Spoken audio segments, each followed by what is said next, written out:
So 28 bawah.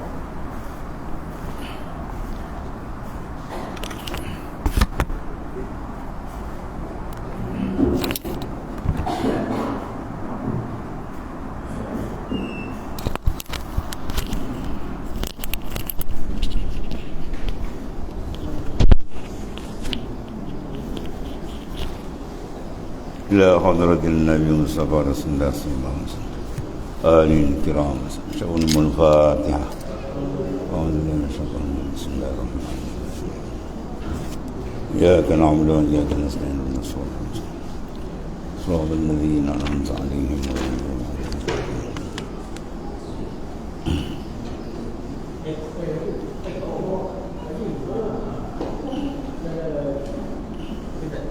هذا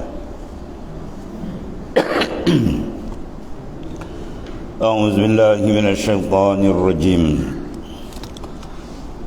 وما من دابة في الأرض إلا على الله رزقها ويعلم مستقرها ومستودعها كل في كتاب مبين.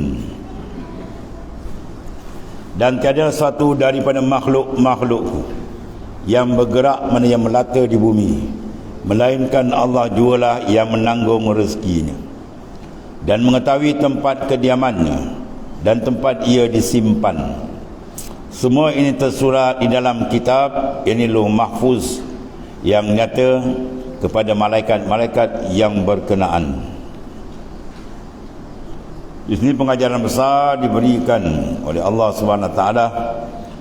Iaitulah yang pertama masalah akidah, iaitulah ar-rizq. Rezeki adalah minallahi ta'ala, yang kebanyakan manusia samar dalam bab ini. Ya, mereka merasakan rezeki itu daripada usaha dia. Usaha itu zahir saja. Pada hakikat benda sudah siap pada azali. Ya. Dalam hadis disebut apabila seorang tadi umurnya, kandungan dia 4 bulan, dia tiup roh. Ketika itu dicatatkan berapa umur dia, berapa rezeki dia, di mana hidup tanah kubur semua dah siap. Jadi kita kerja Tuhan dah siap awal lagi, ya. Bukan makna yang kemudian boleh mengubah yang awal. Yang awal dah siap rezeki banyak mana, sedangkan dalam Mukhtarul Ahadis diharamkan, Allah Ta'ala mengharamkan malaikat maut kena haram dengan Tuhan. Apa dia? Dia haramkan mengambil nyawa seseorang sekiranya ada barang sebutir rezeki untuk dia belum selesai dimakan. Bermakna dah tamam betul tu baru dia ambil nyawa. Mana kuatnya tuntutan rezeki.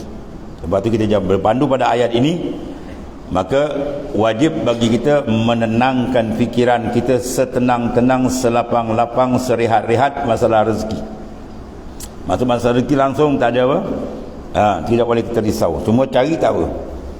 Dia nak cari darat ke laut ke meniaga ke kerja sendiri ke makan gaji ke asal benda tu halal dah. Itu saja. Adapun dalam jangan kacau. Dalam akidah kita, pegangan kita dengan Tuhan, yakin seyakin-yakin rezeki dia tidak akan berkurang dan tidak akan bertambah. Ya. Tu ada kadang-kadang dia orang tak faham bahasa dulu. Rezeki secupak tidak akan jadi segantang. Betul tak? Betul.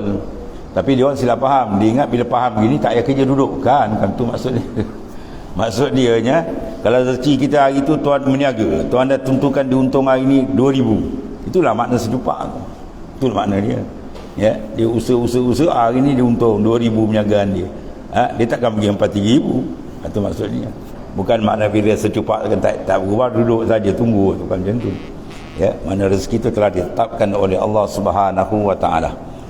Adapun usaha tu bagian luar. Baru kita ada dua, zahir wal batin, syariat dan hakikat ataupun akidah kita. Dari segi akidah kita yakin bahawa tidak siapa boleh mengubah ketentuan rezeki yang telah ditetapkan oleh Allah Ta'ala. Supaya manusia sedar yang dimakan tu tadi, mana kita jangan suap, jangan minum, jangan guna, jangan pakai sebarang nikmat Tuhan melainkan kita ingat pada dia. Itulah rahsia disuruh kita kullu amrin zibalin la yubda'u fihi bi bismillah fa huwa aqta. Tiap-tiap pekerjaan yang tak dimulakan dengan bismillah, maka pekerjaan tu tak ada berkat. Di mana tempat sini kita nak makan bismillah, mana kita ingat ni dari dia. Dalam buat kerja tu kita ingat nama Allah, mana kita tahu itu adalah semua ketetapan perancangan dan telah siap pada azan. Itulah kaitan yang kita mengaji dalam ilmu usuluddin, ialah taksisul iradah. Mana takluk kudrat dia panggil apa? Tanjizi qadim. Kudrat takluk dia apa? Tanjizi qadim. Amal tanjizi qadim lulus sedia kali lagi, bukan baru. Kalau kudrat dipanggil tanjizi hadis. Iradat taksis azali siap. Kalau kita buat contoh kita sendiri, kita dah tetap pukul 10 ni kan kita nak pergi mana, pukul 11 ni kita nak buat kerja mana, itu dipanggil taksis, penentuan. Tiba masa kita pun laksana, itu dia panggil taksir. Jadi taksir kudrat, ada taksis iradat. Iradat dah tentu, tiba masa dilaksanakan, kudrat laksanakan. Jadi tidak ada satu benda yang terlepas daripada kudrat dan irada ta'ala. Al-qudratu wal iradatu muta'alliqatani bi jami'il mumkinat. Kudrat dan iradat ta'ala dia bertakluk, mana dia berperanan pada semua makhluk. Mana semua makhluk tak lepas daripada kudrat dan iradat. Itu maksudnya. Jadi orang tak faham, dia kata apa? Wah, ni kacau ni kata ni. Ya, secupak tak segantang, habis jadi secupak. Bukan tu maksud dia. Maksud dia kita buat usaha tu tajuk lain. Ya,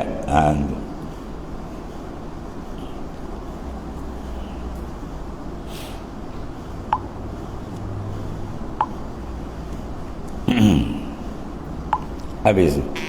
Itu maknanya apa? Penentuan yang perlu kemas. Sebab di sini banyak gangguan besar tuan-tuan. Rezeki ni banyak gangguan besar daripada syaitan. Tuan jelaskan sendiri tu. Syaitan ya'idukumul faqr. Syaitan menjanjikan dengan kefakiran. Syaitan menjanjikan dengan kefakiran. Terutama dalam bab dan mencari ilmu. Oh, bahaya. Arwah tuan guru kita Ustaz Gaus, dia cerita masa dia nak mengaji pondok kan, orang kampung kita, besok kau nak makan pasir boleh. Dia cakap tu boleh buat murtad kan, wala'ayazabillah. Ya, seolah-olah dia tak yakin rezeki dari Allah Ta'ala. Ya. Sebab dalam konteks ini secara umum, ayat ni umum semua, tuan jamin. Kalau bab menuntut ilmu agama secara khusus pula, dibagi lagi satu hadis Nabi, man talabal ilma takaffalallahu birizki. Siapa cari ilmu Allah Ta'ala, Tuhan jamin rezeki dia. Sebab tu takkan ada orang boleh buat satu contoh dia mati sebab menuntut ilmu agama mati tak makan ada? Tak ada. Tak akan ada dulu, kini dan selama-lama. Ya, yang mati makan banyak kan, perut bulat-bulat jalan. Ya, mati makan yang banyak, mati tak makan. Tu. Jadi maknanya di sini terang, rezeki adalah tidak ada yang melata atas muka bumi, melainkan rezeki telah siap, ya. Dan sehingga tempat duduk di mana dan tempat disimpan di mana, kubur di semua dah siap tu. Ya, tu. Jadi maksud sini apa? Membina akidah kita supaya jangan ada seseorang itu rasa sangsi, ya, rasa takut tak makan ke apa, jangan. Bahkan dengan adanya rezeki yang kita diberikan, kita makin syukur kepada Allah Subhanahu wa taala. Qala Allah Ta'ala wala in sa'altahum man khalaqas samawati wal ard wa sakhara asy-syamsa wal qamara la yaqulunna Allah fa anna yufakun. Allahu yabsutur rizqa liman yasha'u min ibadihi wa yaqdiru lah. Inna Allaha bikulli syai'in alim.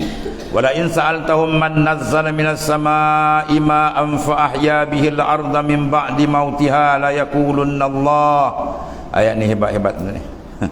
Qulil hamdulillah bal aksaruhum la ya'qilun.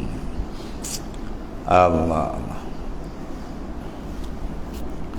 Dan sesungguhnya jika engkau wahai Muhammad sallallahu alaihi wasallam bertanya kepada mereka, ni orang-orang musyrik, orang yang menyekutukan Allah Ta'ala dengan makhluk, diambilnya batu, dipahat kayu, diukir, disembahnya, atau disembah sama-sama manusia, mana dia menyekutukan Tuhan.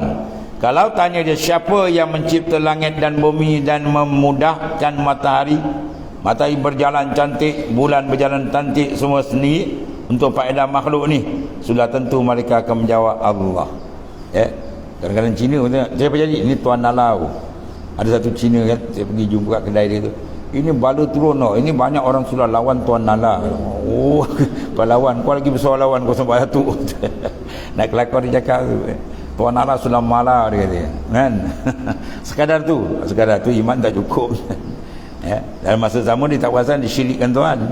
Ya, Itu sekadar mengetahui, bukan pengakuan, ya kan. Kalau orang seorang kan wakil rakyat tempat itu, tapi dia bukan daripada parti dia. Kalau tanya pada rakyat, dia tahu, tapi dia setuju tak? Dia tak setuju.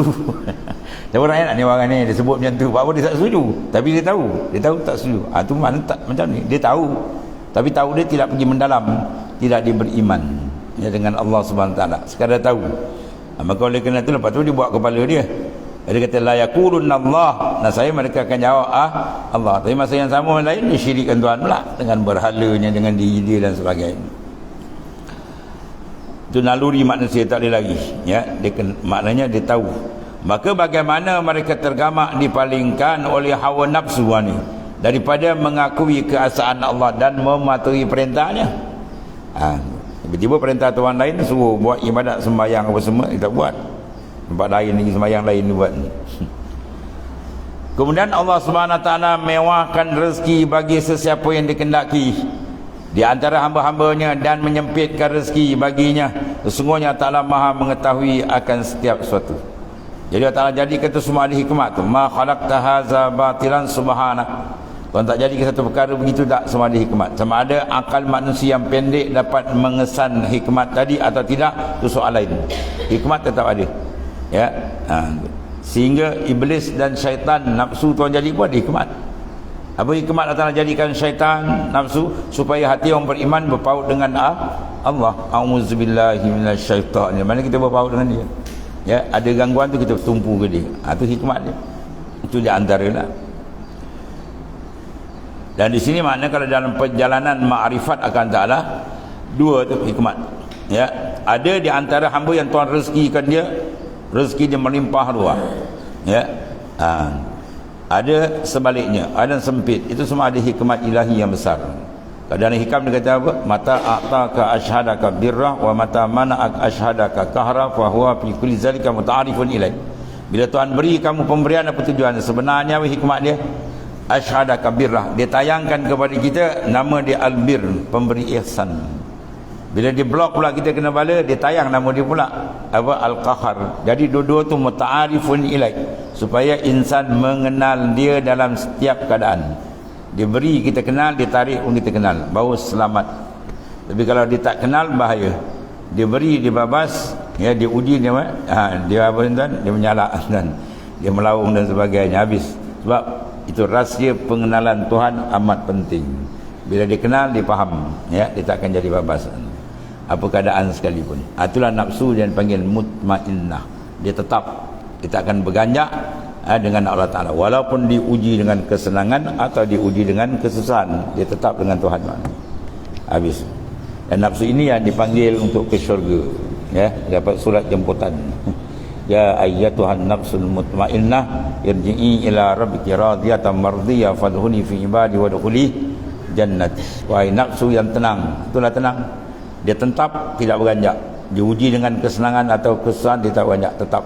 Itu mutmainnah, ya.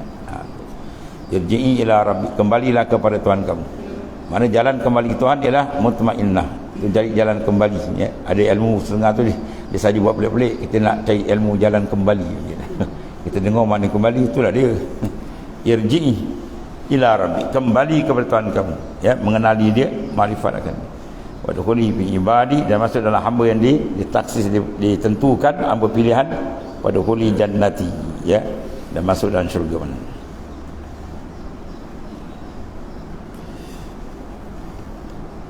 Habis. Itu di antara apa? Terang, jelas Allah tunjukkan, ya. Dan sesungguhnya jika engkau wahai Muhammad SAW bertanya pula pada mereka orang musyrik ni, siapa yang menurunkan hujan dari langit?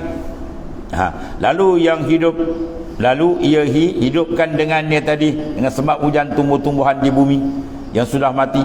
Kita tengok di padang tu gersang, kering. Dia turun je hujan tu, mengepuh, hijau, rumput naik balik, kan? Tu. Sesudah tentu mereka menjawab Allah, dia ucapannya wahai Muhammad SAW, alhamdulillah, sebagai bersyukur, ya, disebabkan pengakuan mereka demikian, bahkan kebanyakan mereka tidak memahami.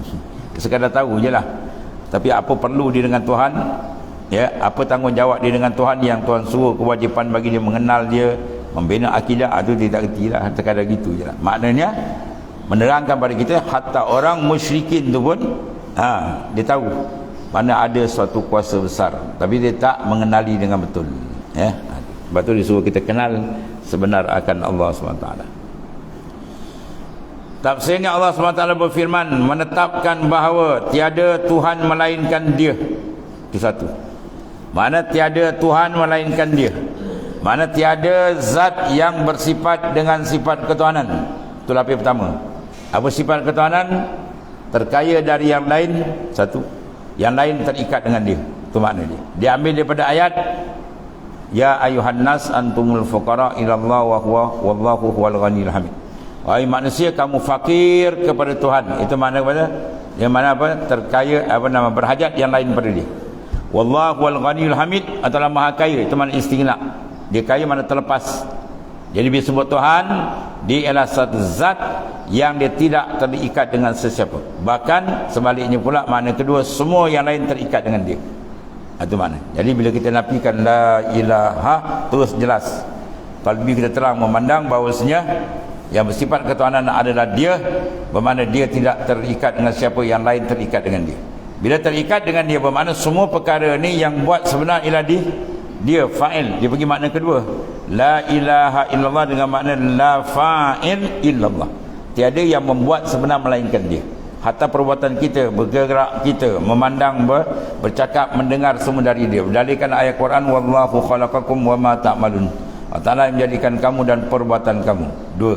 Dan yang ketiganya, bila zat yang dikatakan Tuhan dan semua perbuatan hakikat dari Dia, maka kewujudan Dia adalah wujud yang asli, wujud yang hakiki. Mana wujud Dia tidak berkait dengan sesiapa, ya. Maka wujud yang macam ni wujud yang sebenar-benar wujud dan tidak ada melainkan Dia saja. Itu dia bagi makna last sekali, la ilaha illallah dengan makna la mawjud bihaqqin illallah. Tiada wujud yang sebenar melainkan Allah. Maka wujud yang lain bayangan saja. Mana bayang menunjuk atas kewujudan Allah. Bahawa dia bagi 3 peringkat cara nafi dan isbat, bahawa dia dapat rasakan betul-betul kehaibatan, kedahsyatan Allah yang maha dahsyat.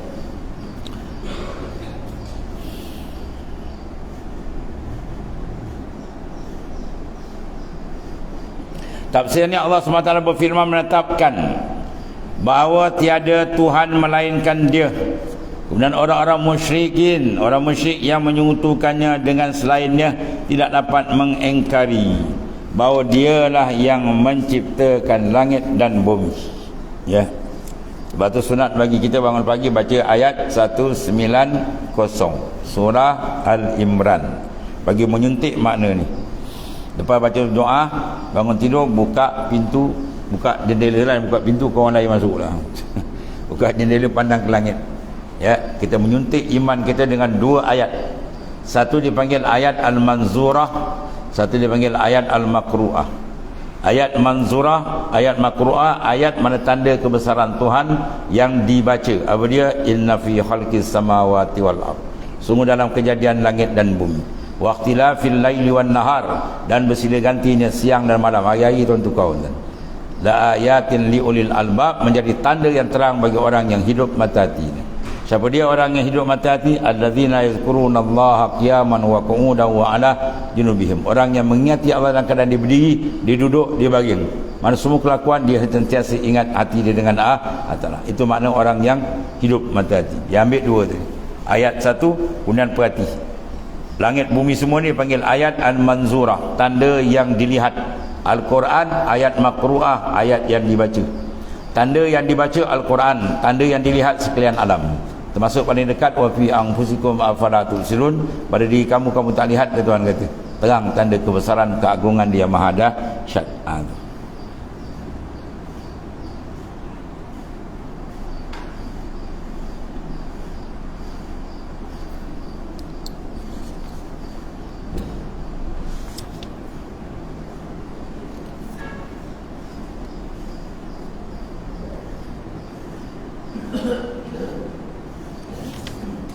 Dialah yang maha pencipta. Situ,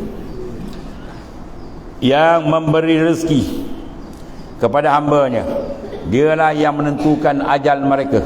Siap. Dia, kalau kita tengok kan, pemberian sebab. Kalau postman datang hantar je surat ke rumah kita, kan, kita terus tengok apa tu, stamp daripada mana. Oh ni Pahang. Kita nampak, oh ni siapa, Kasim, ni Dolar ke Samad kan, daripada apa, Johor ke, daripada apa, Kelantan, Terengganu, Kedah ke mana, kita akan nampak. Jadi maknanya apa, walaupun zahir surat tu dari tangan dia, tapi bukan dia punya. Jadi postman dia, dan hakikat punya tu yang hantar. Itu lebih kurang lah. Macam mana kita nampak rezeki datang daripada majikan, rezeki datang usaha gini-gini, itu zahir ni. Hakikat yang memberi ialah dia dah taksis azali sebelum ada bumi lagi dah. Sebelum ada langit bumi dah siap penentuan. Ya, takkan kita kata penentuan kita pula mengubah yang tak betul.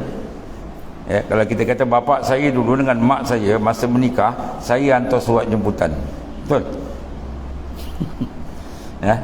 Saya hantar surat jemputan tu, habis mak awak tu mak tidak, mak betul. Bapak betul ke? Engkau ni kepala tak betul.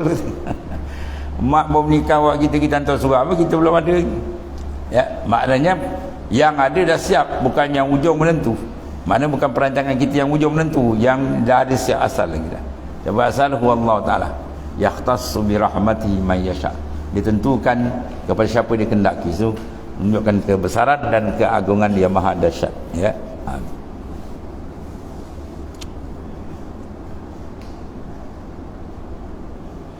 Dialah yang maha pencipta dan memberi rezeki kepada hambanya. Dialah yang menentukan ajal mereka itu. Ya, tidak ada satu pun yang boleh mengubah ajal kita. Sebab tu mati tu macam pesen, sampai ajal terlaluri lah, terlaut dalam laut lah, ya. Dalam gumar lah, ikut macam-macam pesen ada. 1001 cara kematian bentuk dia tadi. Itu semua tak penting. Yang penting ketika keluar roh dari jasad, dia ma'al iman. Itu yang paling penting. Bahkan dia keluar tak ada iman, Nabi dan dia masuk neraka secara kekal wal ayazillah. Berarti di ujung al-ibra bil khawatim. Itu dalam hadis sahih Nabi kata, kiraan manusia sama ada di selamat tiada di sana, dikira mana? Di ujung tu. Jangan kita nombor lagi lah 3 pusingan. Ya, dia nak kira di ujung tu, capai jejak lain penamat yang pertama. Lain penamat kita yang perlu kita jaga. Oleh kerana lain penamat kita tak tahu, dan hakikat dia semakin hampir, makin dekat. Bermakna peningkatan kita kena sentiasa ada dalam amalan, dalam ilmu, dan lebih lagi dalam pendekatan rohani kita dengan dia. Habis. Dia yang menentukan ajal mereka, dan dialah yang menentukan rezeki hamba-hambanya. Dan ada yang kaya, ada yang miskin, ya. Dan dialah yang mengetahui siapa pun mempunyai kekayaan dan tidak patut diperoleh. Semua dah tahu. Dia yang susun benda tu. Dan kalau takluk samak basar, dia takluk benda maujudat, benda ada. Kita ada je, baru dia dengar, dia lihat. Tapi ilmu dah ada dulu lagi kan. Sebelum ada azali dah siap, dia dah tahu apa dia nak buat. Ya, kita yang jahil ni pun nak buat rumah ke nak buat apa kerja, kita dah nampak dalam kepala, dia dah ada, dah set tu. Ya, benda tu belum berlaku dah nampak. Itu kita. Allah Taala lebih lagi. Ya, dia Maha mengetahui. Maka jika Tuhan telah mencipta itu sesuatu, maka wajib dia disembah sebagai Tuhan yang Maha Esa tanpa dipersekutukan oleh sesuatu. Bila dia kenal Tuhan, selayaklah Tuhan itu disembah. Ya, dia jadikan kita pun untuk menyembah dia, maknanya mengenal dan mengabdikan diri padanya. Ya, penterjemahan insan menterjemahkan kehambaan dia cantik, bermakna hidup dia berjaya. Gagal insan menterjemahkan kehambaan dia kepada Allah, orang itu orang yang tidak ada kejayaan dalam hidup. Walaupun saya tengok, wah dia hebat, ada harta, ada hak tu kan, bukan ukuran dia. Kena kira harta banyak, orang kafir lagi banyak harta kan. Qala Allah Ta'ala, wa ma hazihil hayatud dunya illa lahwun wa la'ib wa inna ad-daral akhirah lahiyal hayawan law kanu ya'lamun. فَإِذَا رَكِبُوا فِي الْفُلْكِ دَعَوُا اللَّهَ مُخْلِصِينَ لَهُ الدِّينَ فَلَمَّا نَجَّاهُمْ إِلَى الْبَرِّ إِذْ هُمْ يُشْرِكُونَ لِيَكْفُرُوا بِمَا آتَيْنَاهُمْ وَلِيَتَمَتَّعُوا فَسَوْفَ يَعْلَمُونَ. Dan ingatlah bahawasanya kehidupan dunia itu meliputi segala kesenangan dia, ya, dan kemewahan dia, segi harta benda, senang dia, berbagai bentuk kesenangan yang dia ambil, ya. Jika dinilai dengan kehidupan akhirat, tidak lain hanyalah ibarat hiburan dan permainan. Maknanya sikit sangat, benda tak ada hakikat. Dan sungguhnya negeri akhirat tu ialah kehidupan yang sebenar-benarnya. Lal aish illa al aishul akhirah, sabda Nabi SAW, tidak ada kehidupan sebenar melainkan di sana. Kalaulah mereka mengetahui hakikat ini, tentulah mereka tidak akan melupakan hari akhirat. Mana sentiasa apa yang dia nak buat, dia akan ingat kepada akhirat. Ya, itu diajar oleh Nabi SAW. Iza aratta anta fara amrah fatadabbar akibata, fa in kana khairan famdi wa in kana syarran fantahi. Bila kamu nak lakukan satu tindakan kerja buat, maka fikir dulu apa kesan di akhirat itu. Di lambak kita mil masyar itu apa keadaan, ya. Maka sekiranya in khair, baik, pan diteruskan Nabi itu. Wa in kana syarran fantahi, kalau tak baik sudah berhenti. Sebab kita nak supaya gaya hidup kita di dunia tidak memberi resiko besar di akhirat, ya. Dan nakkan biar selamat di sana.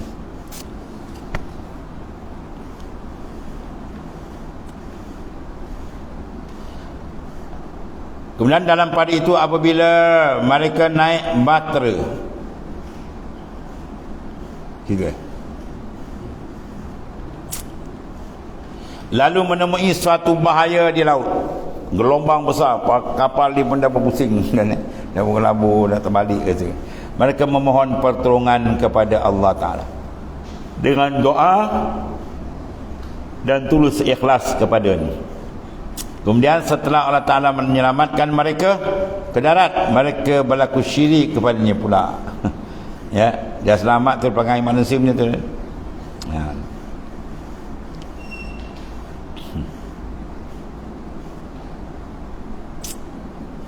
Mati bila tersepit aja ada boleh dia merayu, melaung, mengadu macam-macam. Mati bila ajar nak sampaikan, dia antara apa? Penyesalan dia. Rabbi laula akhartani ila ajalin qarib fa asaddaq wa akum minas salihin. Ya Allah, panjanglah umur, beri sikit masa lagi ya Allah, kami nak buat amal. Padahal umur tuan beri 90 tahun apa dia buat. Maka orang ni Tuhan kata apa? Lau ruddu la'adu ila manhu anu. Ni muka ni kalau kau balik ke dunia, dia ulang balik perangai lama ni. Itu maksud dia. Ya, tanah datuk perangai itu. Dia tersepit baru dia. Bila dia mewah semua, dia mula leka. Itu dia antara perangai kebanyakan, bukan semua, kebanyakan ada. Habis. Batu zikrul akhirah merupakan benda penting. Kalau hati sentiasa ingat akhirat, insya-Allah perjalanan dia cantik. Dia lupa je akhirat, habis enten. Ya, batu pagi-pagi lagi kita bangun tidur dah ingat padang mahsyar, kan? Alhamdulillahillazi ahyana ba'da ma amatana wa ilaihin nusyur. Kepada Allah kita akan dihasyar. Nusyur itu maknanya hasyar, kumpul. Nama tempat kumpul itu mahsyar, padang mahsyar, mahalul hasri, tempat dikumpul.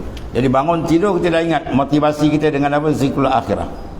Ya, mana kita nak buat kerja ni, besok sana boleh jawab dah ni kat padang mahsyar tu soal jawab, ya, timbang amal. Mana kalau cantik teruskanlah Nabi kata, kalau tidak berhenti. Itu satu mana pesanan ringkas padat daripada pimpinan agung kita. Itulah Rasulullah sallallahu alaihi wasallam. Dalam pada itu apabila mereka naik bahtera lalu menemui satu bahaya di laut, gelombang kuat, maka memohon pertolongan kepada Allah Ta'ala, doa dia tulus ikhlas kepadanya. Kemudian setelah Allah Ta'ala menyelamatkan mereka naik ke darat, mereka berkata, mereka berlaku syirik, sembah lagi patung. Itulah dia manusia. Allah. Tuan guru saya tu kan masa dia orang petani kan, Tuan Guru Jinan Mudin, alim 4 mazhab. Dia ngajar Mekah lama 27 tahun. Dia kata masa mula nak belajar pergi Mekah kan, naik kapal laut kan, bantai ada ombak tu, ingat-ingat mati lah dia. Dia air dah masuk minum ombak, sampai kayu atas halang tu jatuh, boom. Wah, kita ni pakai batu yasin semayang hajat. Yang Tok Bomo dia menangkal bari. Ya. Macam-macam pesin. Aduh, macam-macam pesin. Aduh, alhamdulillah selamat kata. Oi. Kayu atas jatuh tu berdentum. Boom. Ingat nak terbalik lah. Tu kalau dia kata selamat, macam mana dia kata pun dia selamat. Dia kata selamat, kok mana pun dia tak selamat. Allah. Kemudian dalam pada itu apabila mereka itu naik bahtera dan melalui menemu bahaya tadi, mereka berdoa. Bila Tuhan dah sembuhkan dah, diulang balik perangai syirik dia tadi. Ya, akibat syirik itu menjadikan mereka orang-orang yang kufur nikmat dia, dan kami telah berikan kepadanya dan menjadi orang-orang yang hanya dapat bersukaria di dunia. Jadi akhirat tempat dia neraka jahanam tu. Kemudian mereka akan mengetahui kelak akibat buruk apa yang mereka lakukan.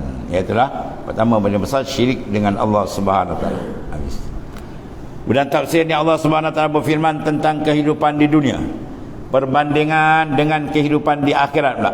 Bahawasanya kehidupan di dunia ini seperti mainan. Banyak ni kiasan-kiasan. Sini panggil lain. Ya, wa mal hayatud dunya illa lahun wa laibun.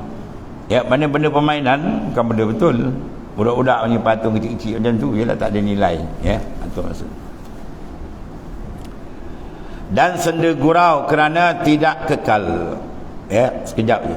Sedangkan kehidupan yang hakiki ada kehidupan di akhirat yang kekal abadi. Maka orang yang berakal dan tidak akan menukar kehidupan yang kekal itu, ya, dan kebahagiaan yang abadi dengan kehidupan yang sementara, ya. Inilah sikit nilai, kemudian sementara pula sekejap je, ya. Itu bahasa ni panjang lagi lah. Kemudian Allah SWT berfirman tentang orang-orang yang hanya ingat kepada Allah Ta'ala apabila berada dalam keadaan aman, mereka akan lupa kepada Tuhan. Pernah ada juga. Dan kembali kepada maksiat.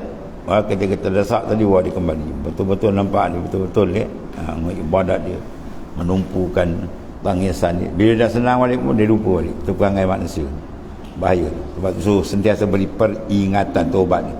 Zakir fa inna zikra tanfa'un. Ingat beringat memberi manfaat kepada orang yang beriman. Kemudian apabila mereka naik kapal, mereka berdoa kepada Allah. Apabila Allah menyelamatkan mereka sampai darat, tiba-tiba mereka kembali syirik wala yazabillah. Kemudian Muhammad bin Ishaq, daripada ulama sirah, menceritakan tentang Ikrimah bin Abu Jahal yang lari daripada Mekah apabila Rasulullah SAW memasukinya sesudah ditakluk dan pergi ke Habsyah. Mereka menumpang sebuah kapal tadi. Maka apabila sampai di tengah laut dan merasa bahawa kapalnya bergoncang, dipukul ombak dan macam badai, maka berkata seorang di antara penumpangnya, wahai kaumku, berdoalah kepada Tuhanmu, kerana tidak ada yang dapat menyelamatkan kita selain Dia. Maka demikian pula di darat, tiada ada yang dapat menyelamatkan melainkan Dia. Ya Allah, aku berjanji kepadamu. Ya, dia berjanji ni. Apabila aku keluar dari kapal ini dengan selamat, ya, aku akan datang kepada Muhammad sallallahu alaihi wasallam untuk memberi bai'ah kepadanya, mana maksud Islam. Dan pasti aku akan menemuinya, ya, seorang yang lemah lembut itu. Dan demikian apa yang terjadi dilakukan oleh Ikrimah, putera pada tokoh Quraisy yang musyrikin tadi, ialah Abu Jahal, ya. Allah. Bila kena buntan, dapat lagi diulang balik pengailan, ya. Jadi kufur balik kepada Allah Ta'ala. Allah. Habis.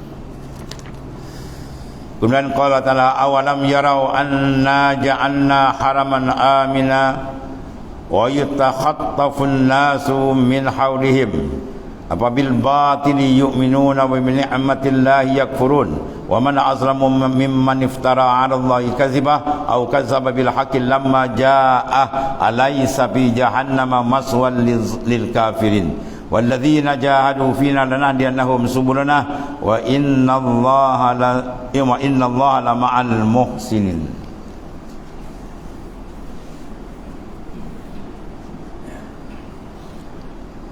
Dan tidakkah mereka melihat dan memerhatikan bahawa kami telah menjadikan Mekah negeri mereka, ya, tanah suci yang dihormati lagi aman, sedang orang-orang ramai yang tinggal di daerah-daerah di sekeliling mereka sentiasa dicolik untuk ditawan dan dibunuh, mana tidak aman. Oleh itu patutkah mereka percaya kepada perkara yang salah dan kufur ingkar akan nikmat-nikmat Allah Subhanahu Wa Taala. Ayat ni maknanya menyentuh dan mengusik hati mereka. Adakah patut orang yang sebenarnya dijadikan Tuhan tidak disembah, yang tak sepatutnya itu dilakukan sembahan kepadanya. Dan tidak ada yang lebih zalim daripada orang yang mereka-reka perkara yang dusta terhadap Allah SWT atau mendustakan kebenaran setelah kebenaran itu disampaikan kepadanya. Bukankah Allah Ta'ala diketahui bahawasanya dalam neraka Jahannam disediakan tempat tinggal bagi orang-orang yang kafir dan orang yang berusaha dengan bersungguh-sungguh kerana memenuhi kehendak agama kami. Sesungguhnya kami akan memimpin mereka ke jalan kami yang menjadikan mereka bergembira serta beroleh keridaan, dan sesungguhnya pertolongan dan buatannya Allah Ta'ala adalah beserta orang-orang yang berusaha membaiki amalannya. Tafsir di sini Allah SWT berfirman mengingatkan orang-orang Quraisy di Mekah betapa besarnya nikmat Allah SWT kepada mereka yang telah menjadikan kota Mekah ni tanah suci aman di sekitar kota Mekah ni. Orang-orang Badui saling rompak-merompak dan bunuh-membunuh. Maka apakah patut sesudah diberikannya nikmat dan keistimewaan bagi negeri Mekah, tempat tinggal mereka itu, maka masih bersyirik lagi mereka kepadanya dan menyembah Tuhan selain Allah Ta'ala. Maksudnya tak patut. Dengan nikmat yang besar telah diberikan, sepatutnya mereka tunduk dengan sungguh. Kemudian tidakkah seharusnya mereka menyatakan syukur kepada Allah Ta'ala pemberi nikmat dengan tetap beriman kepada Allah Ta'ala, dengan tetap beriman kepada Tuhan yang batil dan engkar kepada Tuhan yang hak yang sebenar? Itu tak sepatutnya. Dan sesungguhnya tidak ada yang lebih zalim dan lebih jauh kesesatan daripada orang-orang yang mengadakan kedustaan terhadap Allah Ta'ala dan mendustakan hak yang sudah datang, yang dibawa oleh utusan Allah Ta'ala Rasul sendiri. Mereka maka neraka Jahannam yang akan menjadi tempat tinggal orang-orang yang kafir itu, mana secara kekal dia akan duduk dalam neraka Jahannam. Allah SWT berfirman dalam ayat tersebut, dan Allah orang yang berjihad mencari keridaan Allah Ta'ala dan menegakkan kalimahnya akan menunjukkan kepada mereka itu jalan-jalannya di dalam dunia dan dalam akhirat. Mereka ini akan dapat terang pimpinan daripada Ta'ala. Dan sesungguhnya Allah Ta'ala selalu menyertai orang-orang yang baik. Innallaha ma'al muhsinin, atalah serta ma'al muhsinin, orang-orang yang melakukan ihsan amal yang saleh. Jadi kita buat amal saleh, kita sedar bahawa kita diserta dengan Allah Ta'ala, dengan maknanya kasih sayang dia dan petunjuk dia. Dan semuanya Allah Ta'ala selalu menyertai orang-orang yang baik-baik amalnya, berbuat baik bagi dirinya sendiri dan bagi orang lain. Berakhirlah tafsir surah Al-Ankabut, disusuli pula surah Ar-Rum akan datang insya-Allah taala. Itu di antara penghujung ayat, ya telah Allah berserta. Maka kun ma'allah, jadilah kita sentiasa usahakan qalbi kita sentiasa dengan dia. Sadaqallahul azim wallah. Bismillahirrahmanirrahim. Sayyidina Muhammad fa inna khaira kullahu bil antam. Alhamdulillah. Subhanakallahumma.